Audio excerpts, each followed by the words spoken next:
Let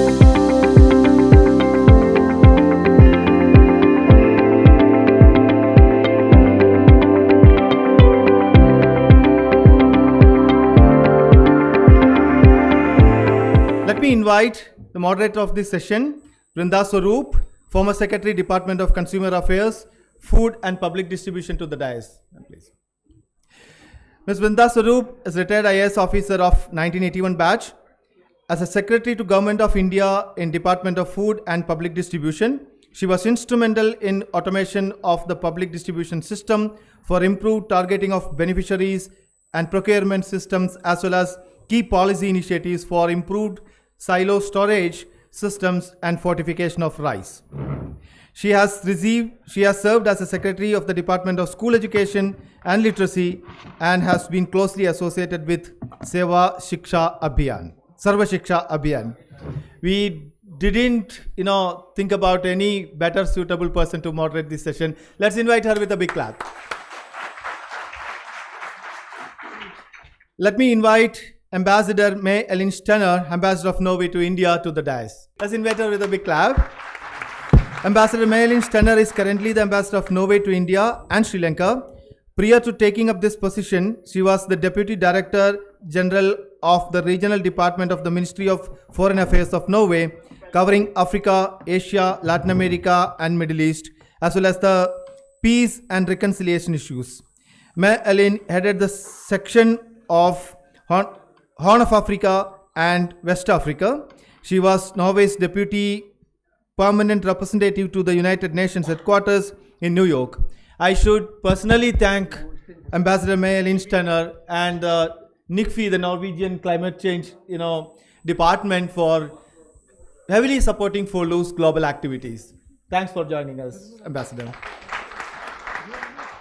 Let me invite Ambassador Marisa Gerard, Ambassador of Kingdom of Netherlands to India, Nepal, and Bhutan, to the dais. Let's invite her. Mrs. Marisa Gerard is the Ambassador of the Kingdom of Netherlands to India, Nepal, and Bhutan. In her diplomatic career of 3 decades, she has served in various capacities in various countries. Prior to her current engagement, she was the Director General of Ministry of Defense in Netherlands, after having served for 4 years as permanent representative of the Kingdom of Netherlands to NATO. She was also ambassador to South Africa, Namibia, Botswana, Lesotho, and Eswatini. Welcome, Ambassador. Thank you. The third distinguished panelist is Chris Garraway, Lead Economist, UN Resident Commissioner Office, New Delhi. Welcome, Chris. Christopher Garraway is Lead India Economist for the United Nations based at New Delhi. During India's 2023 G20 presidency, he was second to India's G20 Sherpa office, and he also served on UN's Global Crisis Response Group task team, monitoring interlinked crises in food, energy, and financial markets worldwide.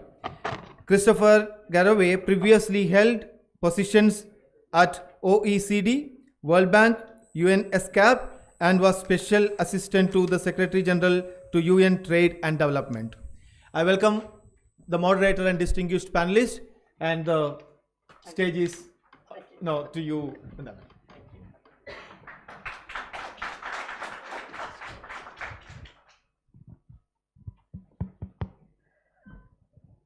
Good evening, everyone, and I think this is a very, very interesting platform from what I have been gathering from many of the participants.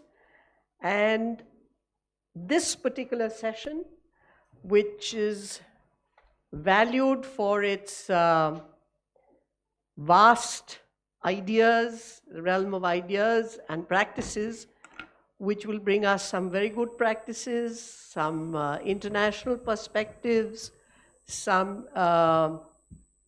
areas of engagement where India is benefiting, and also, as I said, in the realm of ideas, where we would be able to hear some of the innovative and exemplary initiatives which our distinguished panel is aware of and will share with us. So, and in our context in India, where food systems are of such critical value for a very large population and for a large population which is in need and where poverty levels are something which we all focus on to be able to access food and to be able to access readily and cheap food. So we have a huge canvas, and I'm sure with our distinguished panelists, we will be able to get some very focused ideas and implementation strategies. So thank you all for joining us, and I will begin by perhaps troubling both your excellencies on some aspects which you might like to share with us, particularly I think on you have a vast international policy experience, diplomatic engagements, and how you have your respective countries have brought that to reflect in trying to transform food systems, both from the point of view of approaches, perspectives, and your own engagements with this as a global issue. So may I request Mr. Anna? Thank you. Thank you very much. And let me also first say thank you for the invitation. It's great to be here, and very happy that I and Norway can be part of this discussion together with the UN and together with the Netherlands. I think we share a lot of the same approaches. But maybe also some different perspectives. But it's really great to see all you people also in the audience, and it's a great discussion to be part of. And then let me say that food security and food for us all has to do with security generally, and the Russian invasion of Ukraine in 2022 really disrupted the food chains globally. And for us in Norway, being a neighboring country of Russia, this caused also a scaling up of the investment in food security internationally for us. So that's also an important basis when we are discussing this. What we then got was a national food security strategy launched by our Minister for International Development in 2022, following this invasion. And this strategy places really great importance on empowering small-scale food producers in value chains to increase the incomes of families in poor rural areas who are directly affected also by the developments internationally. And why do we focus on small-scale producers? Because they are actually about 80% of all, or they provide 80% of all food consumed in developed countries. That's why we think that's important. And also, on the other hand, these farmers and these fishers, they represent the majority of those who have chronically hungry families. So it's an important focus to have.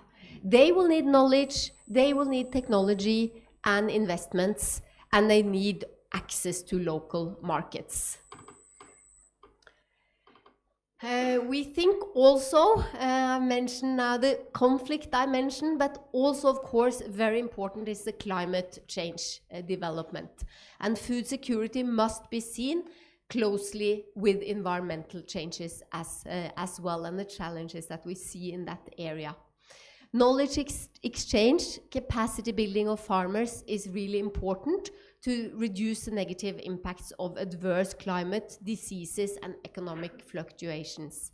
It's also very interesting to see in India how the use of digital tools and digital solutions help prepare farmers for uncertainties of climate vulnerabilities. I might come back to that a little later, but only a few weeks ago I was in Odisha to see a project where these digital solutions, digital tools were applied exactly to help small-scale farmers in areas there, and it really helped their production. I'll come back to that later also, because I know that you have a question on those more concrete projects. But let me also mention that from the Norwegian side, we think gender equality is also a very important part of food security. Women play many key roles in food production, in the food production chain, and their role in the value chain is less recognized than that of men.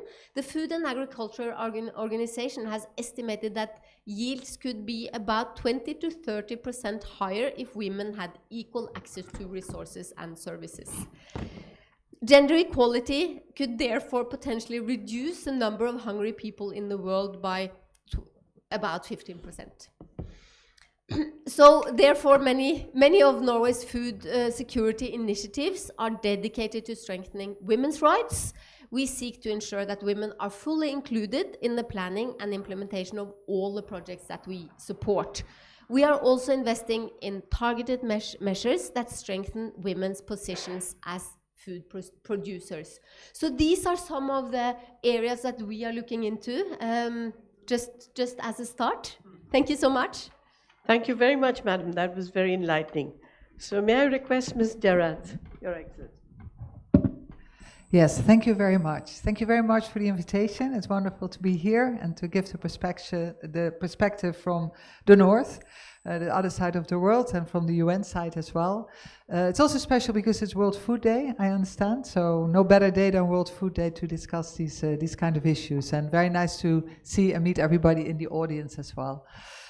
Maybe from our perspective, in March 24, we had a letter being sent to Parliament, so that was very recent, with 3 main international goals for our policy, and I think you'll recognize some of them, and some are the same as in Norway. Maybe the first one is to make agriculture, but also horticulture, to make it future-proof. We see that nowadays we have to focus on good balance between agriculture and nature, for example, but also farmers' income. I think all over the world that's a problem. I can see demonstrations here in your country, but there are also demonstrations in my country for the same reasons very often. So I think it's a global problem. You mentioned already climate change. That's of course also high on our list. So the second goal is food security. You mentioned it as well, very much connected also to climate change and the climate goals. And the third one would be the emphasis on conservation and on biodiversity. Sustainable use of our resources so that we can actually protect that biodiversity. And I think also for agriculture there's also a role to play. Now maybe these are the 3 overall kind of aims that we have, and I thought let me also take out 3 different points, because many things that you mentioned, like the gender angle and other issues, it's very much the same in the Netherlands. But maybe one is responsible business conduct.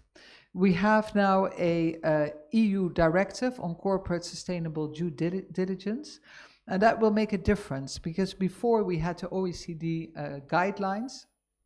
They were guidelines, so it was not mandatory. But now with this EU directive, it's actually mandatory for companies to make sure that they operate in a sustainable way, and that could make a difference.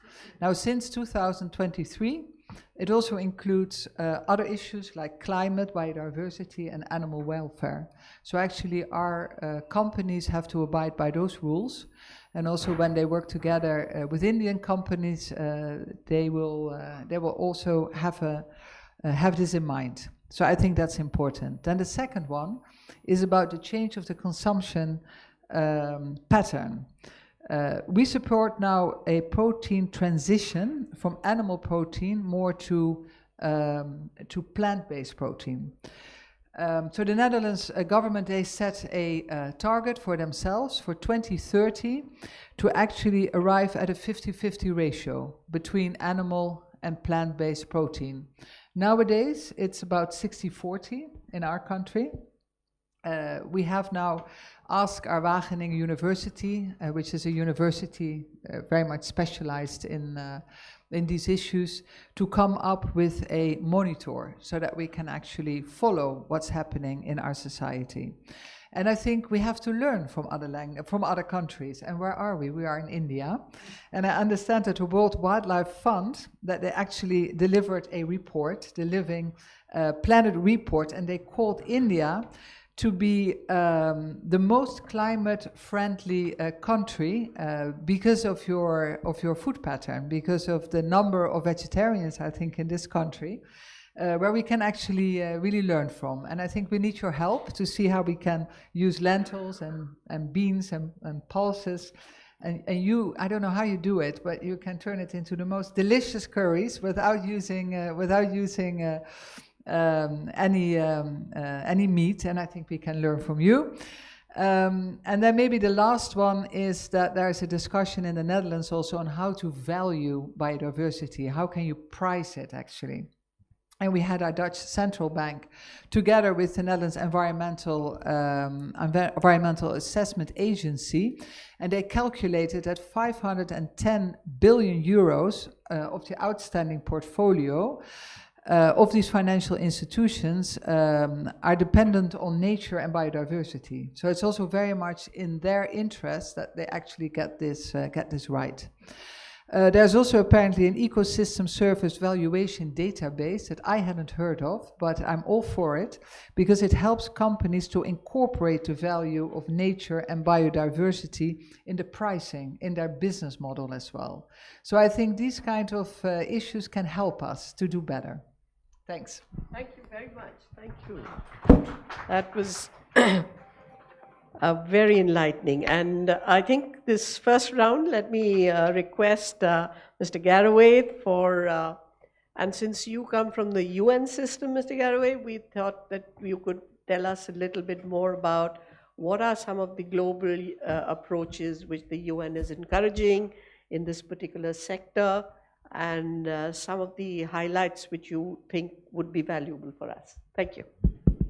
Sure. Thank you very much, Madam Secretary and Excellencies. It's a real pleasure for me to share the stage with the three of you.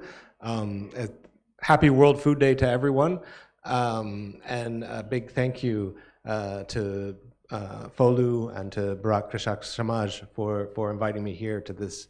This is my third food systems dialogue / summit, and it will hopefully not be my last, because I always learn so much here, and I'm already learning more from sitting here with my fellow panelists.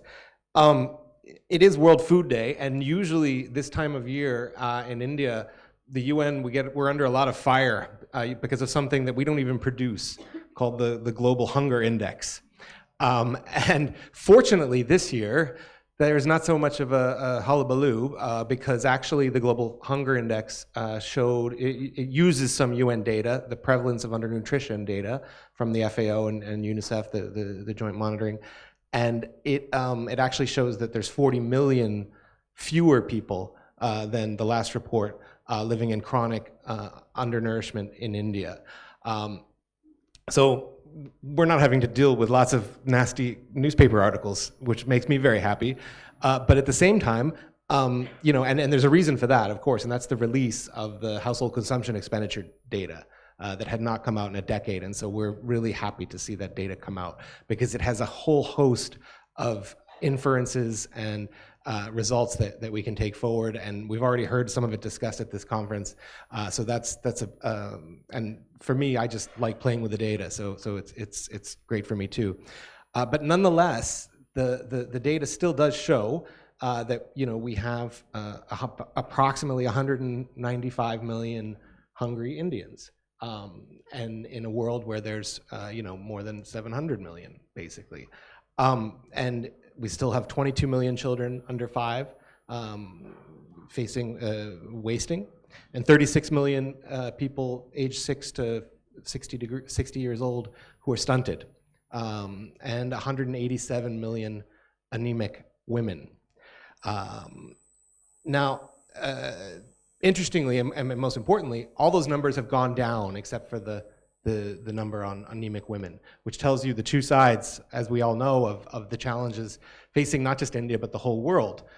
You know, on the one hand, hunger, on the other hand, obesity, non-communicable diseases. One figure that actually is in that FAO report that came out over the summer is the number, and this is the one to me, and I think it speaks to some of the challenges that the other panelists raised. You know, the number of people, which has also come down, but who can't afford a healthy diet in India, is still approximately 788 million people worldwide, and that's at $3.36 at purchasing power parity terms, is about 70 rupees a day. So that's shocking. And although in India that number has been coming down, it's still quite up there, and it's risen for the rest of the world because of inflation. And that is, for me, the single biggest measure that I follow on behalf of the UN country team is the monthly inflation figures that come out. And food price inflation we saw just the other day has bumped up a little bit. And this is not an Indian problem by any means. This is a global problem. And there's a whole host of reasons why that we can discuss. Now, of course, there's a lot of attention to these issues. A lot of it has come out of the crisis, from what we're calling the poly crisis. The World Bank just released a report yesterday called what do they call it? People, Prosperity, Planet Report. And it's literally called Pathways Out of Polycrisis. So this is something that has been grasping the global community, I think, in a big, major way. And that's why actually it's for me been real eye-opening being in India, because I was telling Madam Secretary before, I was based in India about 12 years ago or so on one of my first postings with the UN. And at the time, I was really amazed by the PDS, and I you know, but of course, coming from the background of you know, development economist, I was always thinking, oh, maybe, why don't they just give cash? And I think I sort of, and part of me still, you know, thinks cash is good for lots of things, but it was the COVID-19 pandemic and seeing how PDS provided people food and helped the country become so resilient to the polycrisis that we face and bounce back. I mean, I came to India this last posting literally weeks after the second wave. And it was a very, I'm sure many of you will remember how gloomy a time it was. And the fact that we've bounced back so quickly, I think has a lot to say to the people-centered social safety net that digitally enabled, by the way, that this country has put in place.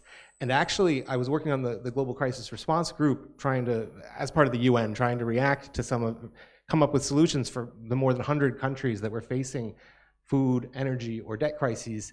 And the thing that kept coming up was this need for a strong social safety net. And I said, kind of like the one they have in India. So I think we're at this point in time where we're all shifting our mindsets about some of these things. And I think a lot of the direction about where we go can be led by this country in particular.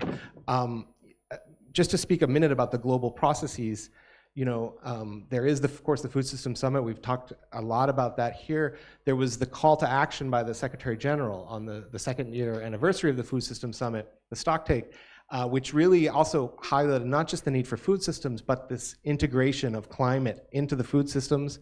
That led this past COP28, for the first time dealt with, of course, the food systems issues, and there was the declaration on food and agriculture from the COP presidency. Unfortunately, India didn't sign up, but I know there are lots of sympathetic voices in the country and in the government that agree with the ideas, I think. And that has led to something called the Convergence Initiative, which is being pursued and they'll be meeting about it next week in Rome, which is really trying to bring together the food systems discussion with the climate transition discussion and the new nationally determined contributions and national adaptation plans that countries are putting forth in respect to their UNFCCC commitments. So there's active processes underway by the UN, intergovernmental discussion about this. But for me, you know, it still comes back to what's happening here. And I think what's interesting, the Pact of the Future, which was this document that came out of the discussions in New York a few weeks ago, which is a really forward-looking document. And I think it was you, Excellency, who mentioned future-proofing. That this was kind of the theme of the document, and it mentions food quite a lot, which I think is encouraging. But again, it does talk about systems approach and a need for systems thinking. But because of the world that we live in, most of the focus is actually on crisis response, on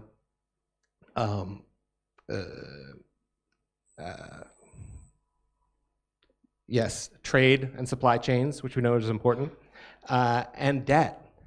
And that all of these things are, of course, important for India, but they're really critically important for the rest of the world. So I think what it means to say is that we in the UN are trying to have this conversation, and they're difficult conversations, but we're really helped out by the conversation here. We're having in a national setting, which I can say in many other countries, this kind of conversation doesn't happen. So please, lots of more to say, but I'll wait for your prompt. Thank you so much. I think this has been a very interesting first round of perspective building, what is important, what are the significant markers which we should be looking at. With your permission, I would like to now go a little bit more deeper, and since we have most excellencies from both Ambassador Norway and Ambassador Netherlands, who have given us a wonderful perspective, if I may address you further, madams, to be able to tell us a little more of the perspective you shared, and what does it mean for India, and your engagements or your interaction or your direct involvement with some of the bilateral issues which you might like to raise for a forum like this, to be able to, Madam, you were alluding to some work in Orissa, and so we would love to hear a little more from both of you on your specific engagements and how you think this value is being created there. Thank you. Madam. Thank you so much for that question. Before I go to answer that, I would also like to say to everyone, of course, Happy World Food Day. I did not say that to start with, as everyone else did. May I also say, I mentioned the focus on women farmers in our strategies. But this is maybe the first time, at least not very often in India, where I am actually in a panel where there are more women than men. So I'm also very pleased about that. To your question, in India, we work a bit differently than we do in other developing countries, obviously, because there are so many resources in India already. So for us here, most of our program are institutional cooperations between Norwegian and Indian researchers, and they are working together to provide innovative, sustainable, and scalable solutions. And sometimes we can offer some technologies, some ways of thinking that can be useful. What we can never do is to scale up, but that you can do here in India. So this is also the case for food security and the work that we do on food security, as well as on energy, environment, oceans, digital public goods, and gender equality for that matter. And as we already have talked about, climate change is a major risk affecting food security globally, and also so here in India. It's of course This country is so diverse, so big, also when it comes to climate and vegetation. Some areas are more susceptible to climate-related agricultural disruptions. And I was mentioning Odisha. We also, and Odisha is very drought-prone. We also have projects in another state, Assam, which is very flood-prone.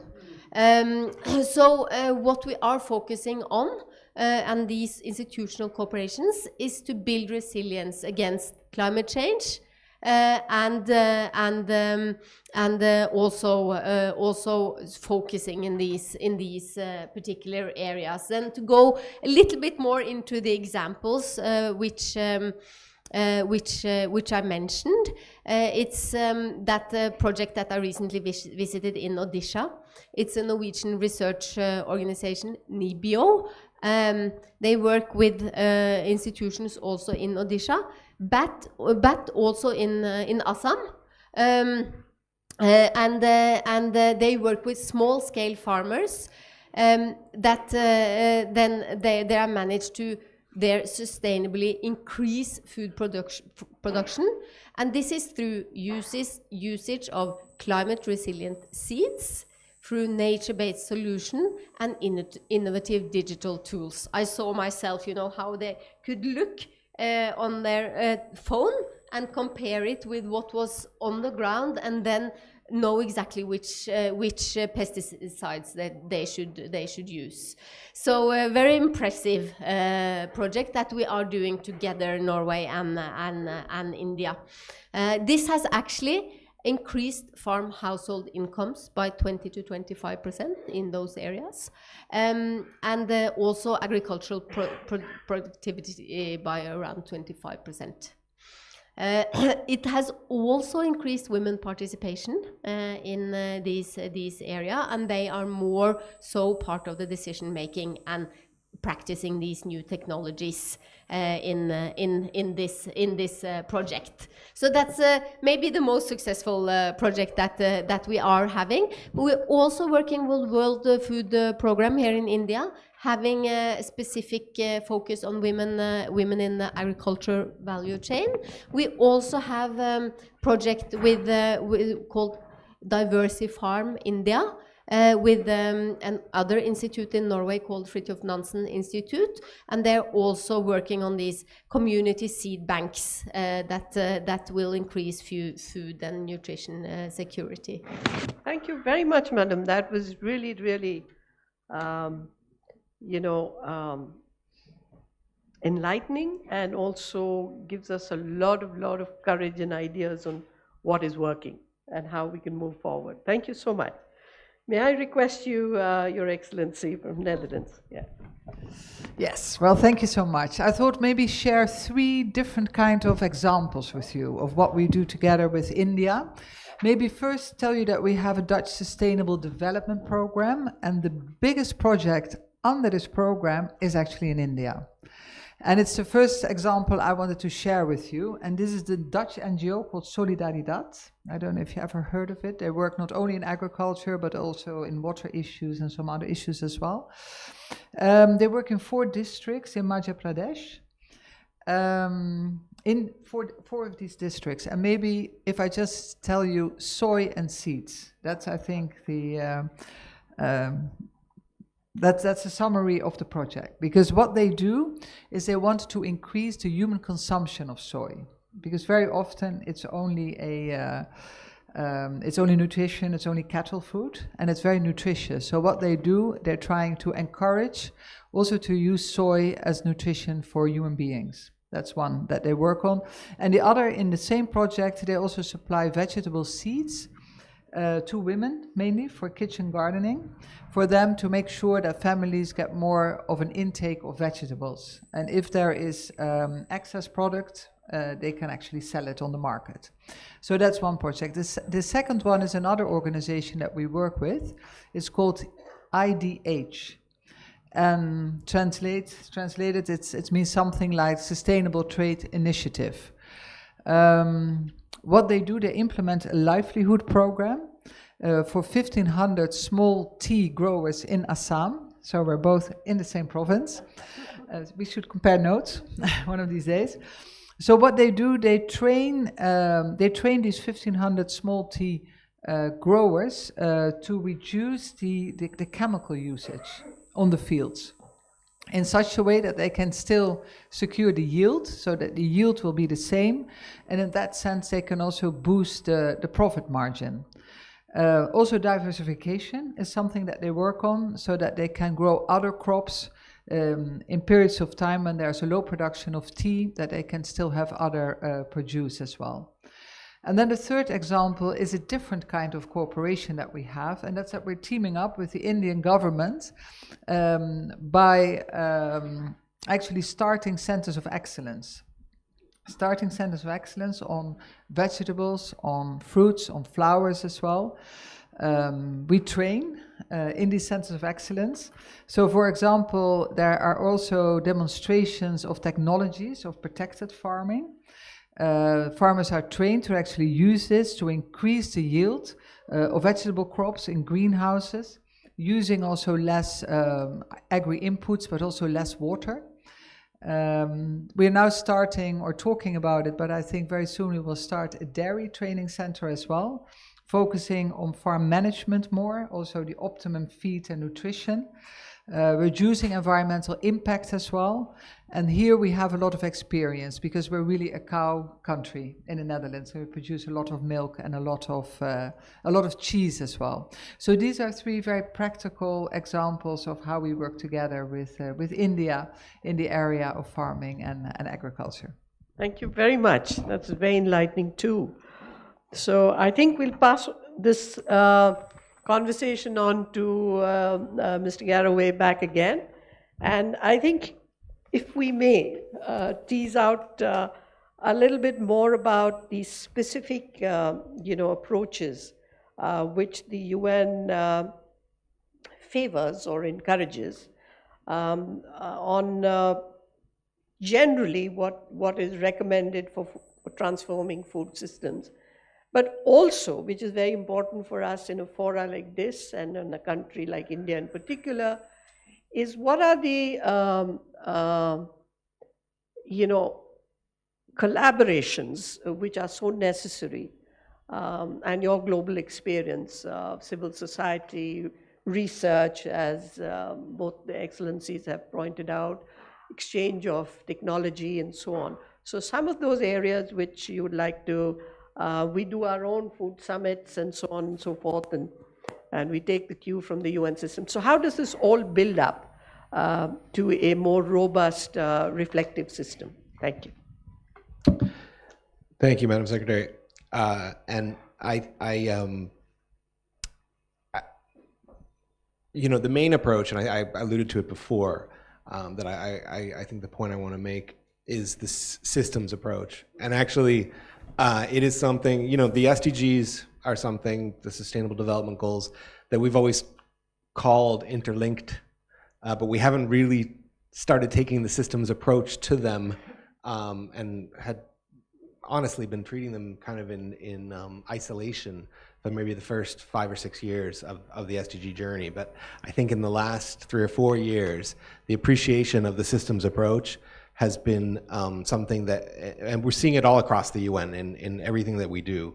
We're taking, I am responsible for what they call the country analysis function in the country, which means I'm supposed to do a horizon scan every year of what's going on and all the different areas where the UN works and how to bring that into, understanding how we can push progress ahead. And I think that is precisely what I see happening in events like this. Bringing together different actors, different parts of the food system to I think Ajay put it very, very well yesterday when he said it's not so much about sharing best practices or agreeing on solutions, but about coming to an agreement about what are the problems that we can live with, because that's the challenge. The food system, just like all systems, are messy. Systems change is messy, and we're at a point in time where we have to change a lot of things, and we have to change it really quickly. So that shift in how you treat. So, for example, as an economist, I'm trained to do projections and forecasts. We don't do some. I mean, we still do them. We we do them quite regularly, almost by rote. But where they really gain value is when we put them in different scenarios based on what people from different sectors know and how we can bring that together and inform policymakers. And so I think that's the approach that we see as really critical for not just food systems, but also energy systems, of course, social protection, education. These 6 or 7 critical transitions underlying what that vision of the 2030 agenda is. And that's why I'm actually really happy, because we've been told in the UN not to talk about beyond 2030 because for worry that 2030 we're not going to do so well by 2030. And for a long time we didn't talk about what was going to happen after 2030.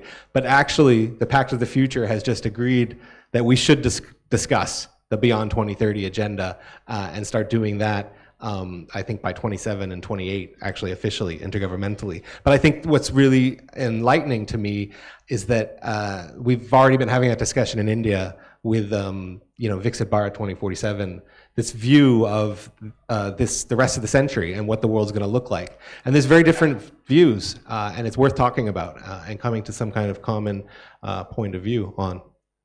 Thanks. Thank you very much. I think at this point, I'll just, there's been some very rich sharing of information and ideas. And sometimes the moderator has just got to pull it together a little bit so that we are able to not miss the very great value which has been brought in by our panelists. So I think what struck me most was that in the very generic state of ideas, what is critical perhaps for us in India is something which is globally felt across very advanced countries also. And I think the issue of, first and foremost, the very fact about food safety. And I think this was articulated as a very key principle of anybody engaging with food systems and transformations. Is about providing that safety, providing that, I think what Mr. Garraway also said about affordability, access to food. There can be particular cases of crisis management also, which I think was illustrated. But at the same time, it's a concern across the globe and certainly for us in India. So that is one key emphasis which emerges.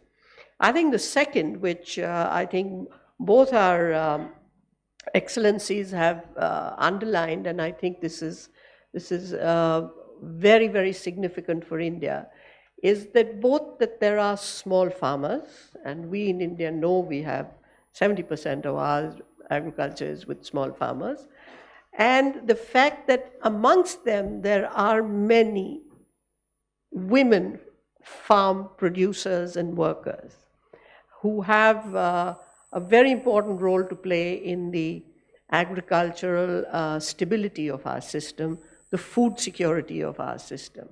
And as Her Excellency from Netherlands was also brought out, that if you're able to give her access to diversified and the knowledge of diversification of foods which come to the family, to the table, it breeds for so much more nutritional value about the security, food security systems. So I think these are very, very critical inputs and very valuable for us who are working in the field, but who are working with thought leadership, with those of us who may have been at some time, but there must be others who are associated with policies, framing institutional capacities, and so on. I think the third major takeaway which emerges from this, particularly when we shared the more deeper connect on what is happening in India and how some international intervention, assistance, and ideas are coming across to leverage change. And I think technology on food systems, improved technologies, where we heard of seeds, we heard of facilities for technology of IT tools which are of value to farmers for understanding what is best for them. Some I know these days, they all have it on their phones. What is the weather, what is the market, what is the sale price, and so on and so forth. Apart from such valuable things as you can have improved technologies for better seeds, ways of managing water, making input costs lower, and also for organic farming, which is another very emerging issue in India. So I think these technology transfers, engagement with good practices, this is very important. And with that, I think, comes research, which is, and here there is always openness in India to get the best and share and learn from what is emerging as knowledge systems for betterment of agriculture, betterment of food systems. And I know from my own experience, not merely as a food secretary, but in a continuous engagement with the World Food Program in some capacity or the other, how much innovations and changes within our own system. For instance, the value of a PDS system was highlighted by Mr. Garraway, which was really the ballast for our country in very, very times of crisis where COVID had hit everyone. So these were, but nevertheless, the improvement in that PDS, the automation in the PDS, the system by which you can have better targeted delivery, these are all reforms which you keep doing. And as was suggested, seed. So you need inputs. Some of it is homegrown, and which we can exchange with the rest of the world. And India has many such stories to take across. But we also learn a lot from the knowledge sharing, the research which helps us to be able to articulate what we have been able to do successfully, but where we need more work to be done, and we are willing to look at ideas. So I think these were some of the very valuable issues which emerged from this dialogue. And of course, fascinating is the examples which were given, both in Assam, Madhya Pradesh, and Orissa. And these are actually, kernels of how things can be done better, and take it to scale. And those of us who have worked in the government know how valuable these innovations are, because a good idea, a good replicable example is something which governments do take to scale. And I know all of us at some stage or the other have benefited from such exchange of practices. And I know in my own time where we really re-looked at the entire issue of wastage of food, the better storage facilities, where very valuable produce by our farmers could actually reach the consumer, the one who needs that food through even if it's a subsidized system or in the open market. But the value for not losing a bit of that food is so valuable for countries. So I think my very pleasant task is to thank you all for very, very insightful and very gracious sharing of ideas. And I must mention, Mr. Garraway, that your statistics still mean a lot for us to sit up and look. And we've all read the hunger report, but there is always something which we have to get back to, and those statistics always stand out. But we have very valuable thoughts which you all have very graciously shared, and I thank you, and thank you on behalf of the organizers for sparing your time and sharing some very valuable ideas. Thank you so very much.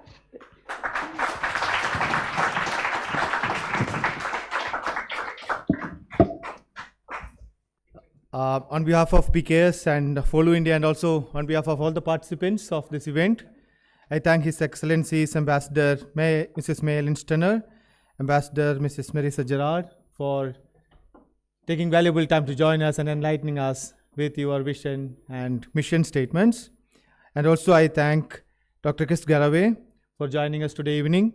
And a big thanks to the moderator today, Mrs. Vrinda Swaroop, for efficiently moderating the session. Thank you, everyone.